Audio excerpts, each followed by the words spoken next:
Hello student, welcome to my channel all student. आज हम आपके लिए राजनीति विज्ञान का भाग 12 लेकर आए हैं। 11 भाग हम करवा चुके हैं, वो प्लेलिस्ट में पड़े हुए हैं, तो आप उन्हें देख लीजिए। यह इकाई 8 है। तो चलिए शुरू करते हैं। क्वेश्चन नंबर 1, प्रजातंत्र का अर्थ जनता की जनता के लिए और जनता द्वारा बनाई गई सरकार है। प्रजातंत्र की यह परिभाषा किसने दी है? अब्राहम लिंकन ने दी है। क्वेश्चन नंबर 2, डेमोक्रेसी के शब्द डेमोस का अर्थ है जनता। क्वेश्चन नंबर 3, डेमोक्रेसी के शब्द क्रेसिया का अर्थ है शासन। क्वेश्चन नंबर 4, किस शासन में जनता की भागीदारी होती है? प्रजातंत्र में। क्वेश्चन नंबर 5, प्रत्यक्ष प्रजातंत्र आजकल किस देश में प्रचलित है?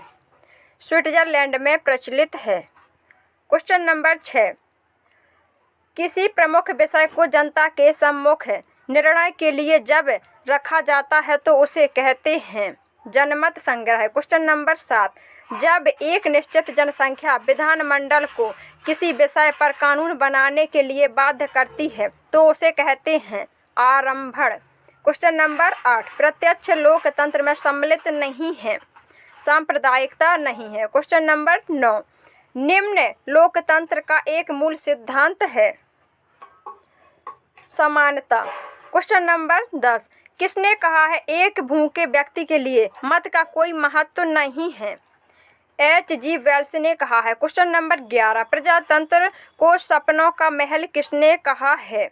जवाहरलाल नेहरू ने कहा है। क्वेश्चन नंबर 12, प्रजातंत्र समानता का एक भयानक प्रपंच है, यह कथन किसका है? यह कथन एडमंड बर्क का है। क्वेश्चन नंबर 13, लोकतंत्र को स्वीकृत पागलपन कौन कहता है? ल्यूडोविकी कहता है। क्वेश्चन नंबर 14, स्वायत्त शासी संस्थाएं प्रजातंत्रीय राज्य की आत्मा है, यह कथन किसका है? यह कार्ल मार्क्स का कथन है। क्वेश्चन नंबर 15, लोकतंत्र निम्न आधारित व्यवस्था है असमानता।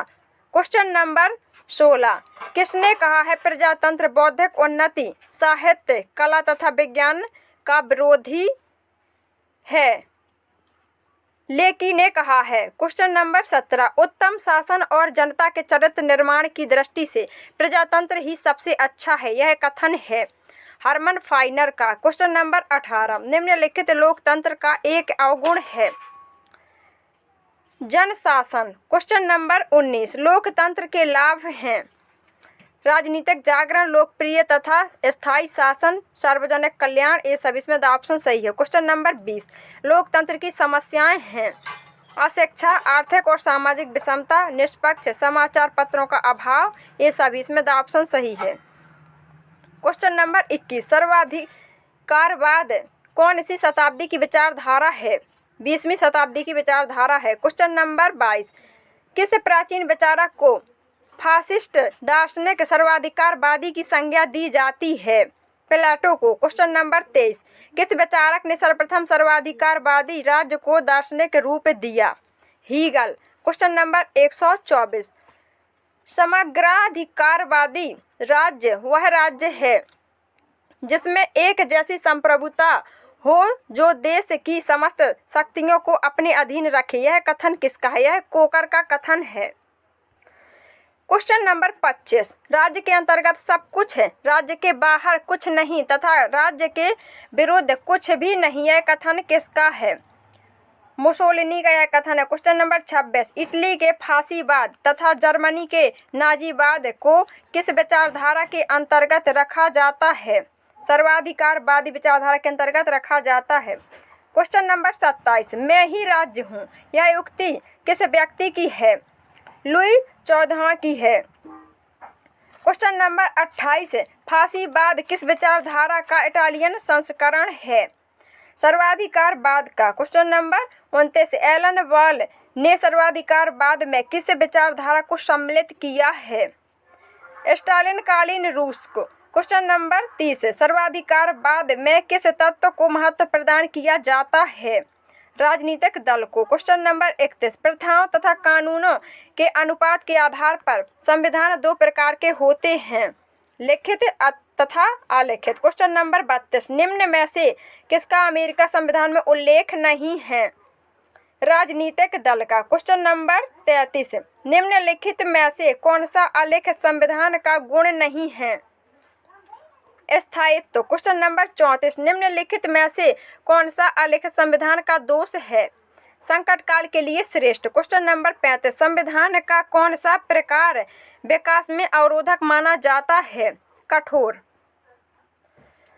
क्वेश्चन नंबर 36, राजनीतिक दल का लक्षण नहीं है विशिष्ट हितों के संरक्षण का प्रयत्न। क्वेश्चन नंबर 37, राजनीतिक दलों का कार्य नहीं है शासन को अस्थिर करना। क्वेश्चन नंबर 38, राजनीतिक दलों का कार्य है सत्ता का वैधीकरण, समाज का एकीकरण, नीतियों तथा कार्यक्रमों का उत्पादन। ये सब इसमें द ऑप्शन सही है।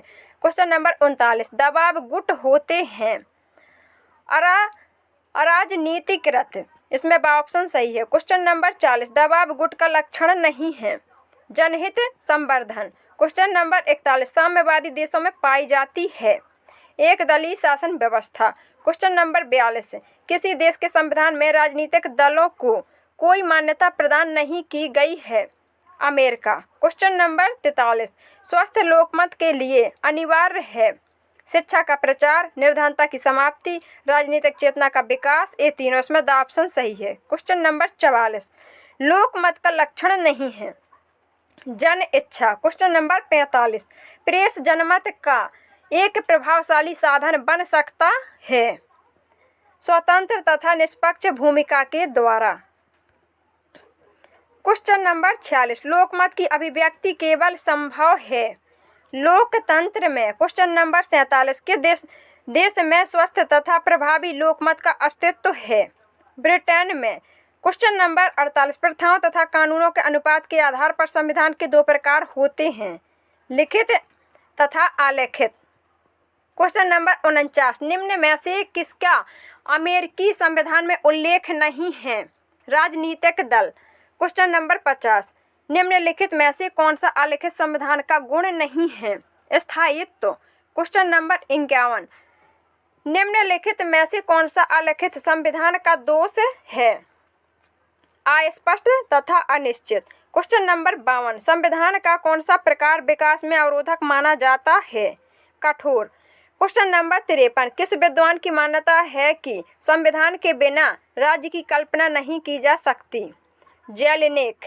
क्वेश्चन नंबर 54, लिखित तथा अलिखित संविधानों में केवल मात्रा का अंतर है गुण का नहीं, उक्त कथन है गार्नर का। क्वेश्चन नंबर 55, जिस संविधान को बदलने अथवा संशोधित करने हेतु विशेष प्रक्रिया प्रणाली अपनाई जाती है कठोर संविधान कहलाता है, उक्त कथन है फाइनर का। क्वेश्चन नंबर 56, लिखित तथा अलिखित संविधानों के अंतर को अनुचित, भ्रामक तथा असत्य माना है लॉर्ड ब्राइस ने, हरमन फाइनर ने, स्ट्रॉन्ग ने, उक्त सभी विद्वानों ने। इसमें द ऑप्शन सही है। क्वेश्चन नंबर 57, किस विद्वान की मान्यता थी कि लचीले संविधान राष्ट्रीय मस्तिष्क के सुंदर प्रतिबिंब होते हैं? गिलक्राइस्ट। क्वेश्चन नंबर 58, निम्नांकित में कठोर संविधान का गुण नहीं है? परिवर्तनशीलता। क्वेश्चन नंबर 59, लॉर्ड ब्राइस के अनुसार लचीला संविधान कितनी दशाओं में सफलतापूर्वक कार्य कर सकता है? 3। क्वेश्चन नंबर 60, किस विद्वान ने विकसित संविधान को ऐतिहासिक संविधान की संज्ञा दी थी? हेनरी मैन ने।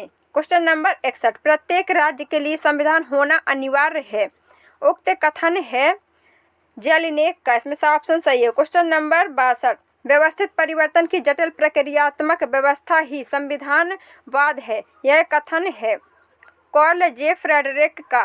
ऑप्शन सही है। क्वेश्चन नंबर 63, संविधानवाद का मुख्य आधार है मतेक। इसमें ए ऑप्शन सही है। क्वेश्चन नंबर 64, संवैधानिक सरकार में संविधान में आवश्यक तत्व हैं। संविधान संस्थाओं का अभिव्यक्तक है, संविधान राजनीतिक शक्ति का संगठन, संविधान विकास का निदेशक। ये सब इसमें द ऑप्शन सही है। क्वेश्चन नंबर 65, संविधानवाद की विशेषता नहीं है, गैर संवैधानिकता। क्वेश्चन नंबर 66, संविधानवाद की उदार लोकतंत्रों की अवधारणा अथवा पश्चिमी अवधारणा के आधार हैं।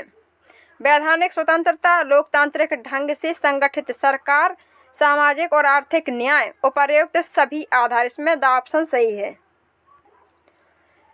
क्वेश्चन नंबर 67, विकासशील लोकतांत्रिक देशों में संविधानवाद के रास्ते में समस्या है। राजनीतिक अस्थायित्व, राजनीतिक अस्थिरता, सामाजिक सांस्कृतिक विविधता, ये सभी समस्याएं। इसमें द ऑप्शन सही है। Question number 68, political science an introduction पुस्तक के लेखक हैं पिनाक एवं स्मिथ। क्वेश्चन नंबर 69, संविधान को विकास की प्रक्रिया मानने वाला विद्वान है कार्ल जे फ्रेडरिक। क्वेश्चन नंबर 70, उदारवाद का दर्शन कहा जाता है पाश्चात्य संविधानवाद को। क्वेश्चन नंबर 71, राज्य के नए तथा राजनीतिक क्षेत्र के नियम प्रभाव में हैं, इस कारण संविधानवाद अभी तक सुस्थिर नहीं हो सकता है। उक्त कथन है हीवार्ड रीगेंस का। क्वेश्चन नंबर 72, संविधान तथा संविधानवाद पुस्तक की रचना की है विलियम जी एंड्रूज ने। क्वेश्चन नंबर 73, विकासशील देशों में संविधानवाद का स्वरूप है निर्माण की अवस्था में, प्रकृति मिश्रित, दिशा रहित चरण में, ये सभी स्वरूप। इसमें द ऑप्शन सही है। क्वेश्चन नंबर 74, किस विद्वान के अनुसार संविधानवाद सुव्यवस्थित तथा संगठित राजनीतिक शक्ति पर नियंत्रण रखता है पीटर। क्वेश्चन नंबर 75, संविधान तथा संविधानवाद नामक पुस्तक में संविधानवाद के प्रमुख आधार बताए गए हैं 4। क्वेश्चन नंबर 76, नवोदित देशों में संविधानवाद के मार्ग की रुकावट अथवा बाधा है युद्ध, निरंकुशवाद, समाज एवं अंतर्राष्ट्रीय मसले, ये सभी बाधाएं। इसमें द ऑप्शन सही है। क्वेश्चन नंबर 77, शक्ति विभाजन सभ्य शासन अथवा सरकार का आधार है तथा वही संविधानवाद का अभिप्राय है, उक्त कथन है कार्ल जे फ्रेडरिक का। क्वेश्चन नंबर 78, संविधान तथा संविधानवाद में अंतर किया जा सकता है परिभाषा एवं प्रकृति के आधार पर, क्षेत्र एवं उत्पत्ति के आधार पर, औचित्य के आधार पर, उक्त सभी आधारों पर। इसमें द ऑप्शन सही है। क्वेश्चन नंबर 79, किस विद्वान का मानना था कि आधुनिक संवैधानिक शासन के विकास में आधुनिक पूंजीवाद के प्रसार, उसके दोष तथा साम्यवादी विचारधारा के महत्वपूर्ण योगदान दिया? मर्कल ने। क्वेश्चन नंबर 80, जैसे जैसे निरंकुशवाद बनता है वैसे वैसे संवैधानिक शासन पीछे हटता जाता है, उक्त कथन है केसी हियर का। क्वेश्चन नंबर 81, निम्नांकित में संविधानवाद की अवधारणाओं के वर्गीकरण के अंतर्गत नहीं आता गरीब देशों की संविधानवादी अवधारणा। क्वेश्चन नंबर 82, पाश्चात्य संविधानवाद के संस्थात्मक आधार के रूप में मुख्य मानी जाती हैं व्यक्ति एवं उसके अंतःकरण की स्वतंत्रता, समान लाभ एवं अवसरों की उपलब्धि की स्वतंत्रता, राजनीतिक गतिविधियों की स्वतंत्रता, उक्त सभी स्वतंत्रता। इसमें द ऑप्शन सही है। क्वेश्चन नंबर 83, वह कौन सा राज्य है जिसने आधुनिक युग के उत्तराधिकारी के आधार पर स्वतंत्र विश्व में प्रवेश किया? नेपाल एवं सऊदी अरब। क्वेश्चन नंबर 84, लोकतंत्र को सपनों का महल किसने कहा है? जवाहरलाल नेहरू ने कहा है। क्वेश्चन नंबर 85, लोकतंत्र समानता का एक भयानक प्रपंच है, यह कथन किसका है? एडमंड बर्क का कथन है। इसमें ऑप्शन सही है। क्वेश्चन नंबर 86, स्वायत्त शासी संस्थाएं प्रजातंत्रीय राज्य की आत्मा है, यह कथन किसका है? कार्ल मार्क्स का यह कथन है। क्वेश्चन नंबर 87, किसने कहा प्रजातंत्र बौद्धिक उन्नति, साहित्य, कला तथा विज्ञान का विरोधी है? लेकी का यह कथन है। क्वेश्चन नंबर 88, प्रजातंत्र का उदय किसके विरोध में हुआ था? स्वेच्छाचारी सरकार के विरोध में हुआ था। क्वेश्चन नंबर 89, प्रजातंत्र पद्धति में सरकार में अंतिम शक्ति लोगों के पास होती है। क्वेश्चन नंबर 90, डेमोक्रेसी शब्द डेमोस से निकला है जो कि ग्रीक भाषा का है। क्वेश्चन नंबर 91, आधुनिक लोकतंत्र को किस रूप में माना जाता है? प्रतिनिधि लोकतंत्र के रूप में। क्वेश्चन नंबर 92, प्रादेशिक प्रतिनिधित्व के अंतर्गत चुनाव क्षेत्र बनाने के लिए क्या आधार होता है? जनसंख्या। क्वेश्चन नंबर 93, व्यावसायिक प्रतिनिधित्व का सबसे बड़ा समर्थक कौन है? GDH कोल, इसमें द ऑप्शन सही है। क्वेश्चन नंबर 94, महिला प्रतिनिधित्व का समर्थन किसने किया? JS मिल ने किया, इसमें से ऑप्शन सही है। क्वेश्चन नंबर 95, सूची प्रणाली किस देश में प्रचलित है? स्विट्जरलैंड में प्रचलित है। क्वेश्चन नंबर 96, एकल संक्रमणीय मत प्रणाली का निर्माता कौन है? थॉमस हेयर है, इसमें द ऑप्शन सही है। क्वेश्चन नंबर 97, किसे उत्तर आधुनिकतावादी सिद्धांतकारों में नहीं गिना जा सकता? मार्टिन हीडेगर को। क्वेश्चन नंबर 98, किसने भगवान की मृत्यु का सूत्र गढ़ा? नीत्शे ने गढ़ा। क्वेश्चन नंबर 99, उत्तर आधुनिकतावाद किस व्यवस्था का समर्थन करता है? सकारात्मक उदारवादी व्यवस्था का, इसमें द ऑप्शन सही है। क्वेश्चन नंबर 100, प्रजातंत्र का उदय किसके विरोध में हुआ था? स्वेच्छाचारी सरकार के विरोध में हुआ था, इसमें ऑप्शन सही है। क्वेश्चन नंबर 101, प्रजातंत्र की उदारवादी विचारधारा की प्रारंभिक अवस्था को किसकी पुस्तकों में पाया जा सकता है? प्राचीन यूनानी दार्शनिकों की पुस्तकों में पाया जाता है, इसमें ऑप्शन सही है। क्वेश्चन नंबर 102, प्रजातंत्र की उदारवादी विचारधारा के लिए ग्रीन का मुख्य योगदान क्या था? व्यक्ति की पूर्ण स्वतंत्रता पर बल। क्वेश्चन नंबर 103, प्रजातंत्र का बहुलवादी सिद्धांत निम्नलिखित में किसके साथ संबद्ध है? सार्टोरी, वार्लसन, प्रेस्थस के साथ। क्वेश्चन नंबर 104, बहुलवादी सिद्धांत की आलोचना का प्रमुख आधार क्या है? यह सिद्धांत व्यक्तियों की अपेक्षा संगठित समूह व संस्थाओं को महत्व देता है। यह सिद्धांत राजनीति को दबाव गुटों की राजनीति बना देता है। यह सिद्धांत राज्य की प्रभुसत्ता को विभाजित मानता है और प्रयुक्त सभी के आधार पर, इसमें द ऑप्शन सही है।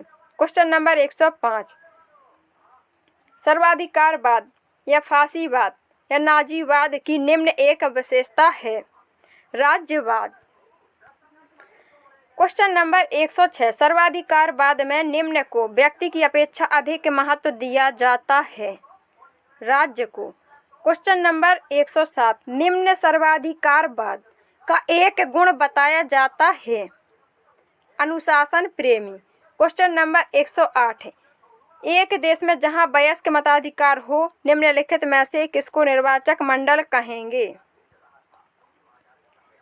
राज्य के नागरिकों की संपूर्ण जनसंख्या हो। क्वेश्चन नंबर 109, एकल हस्तांतरणीय मत द्वारा समानुपातिक प्रतिनिधित्व प्रणाली के अंतर्गत एक प्रत्याशी के निर्वाचन के लिए कोटा निर्धारण हेतु निम्नलिखित में से कौन सा सूत्र सही है? दिए हुए वैध मत या स्थानों की संख्या +1 = +1, इसमें से ऑप्शन सही है। क्वेश्चन नंबर 110, बहुसदस्यीय निर्वाचन क्षेत्र एक सदस्यीय निर्वाचन क्षेत्र से अच्छा है क्योंकि अपने प्रतिनिधि चुनने में यह जनता को अधिक स्वतंत्रता देता है। क्वेश्चन नंबर 111, मताधिकार व्यक्ति के विकास के लिए आवश्यक है, यह मान्यता है नैतिक सिद्धांत की। क्वेश्चन नंबर 112, उत्तर आधुनिकतावाद के अनुसार निम्नलिखित में से कौन हमें विश्व को देखने के तरीके को प्रभावित करता है? लिंग, संस्कृति, भाषा, ये सभी, इसमें द ऑप्शन सही है। Question number 113, the post modern condition के लेखक कौन हैं? जीन फ्रैंकोइज लियोटार्ड है, इसमें ऑप्शन सही है। Question number 114, a study of history कृति के लेखक कौन हैं? अर्नाल्ड टॉयनबी हैं। स्टूडेंट, ये हो गए हमारे 114 क्वेश्चन। वीडियो अच्छा लगा हो तो लाइक और चैनल को सब्सक्राइब जरूर करना। Thank you.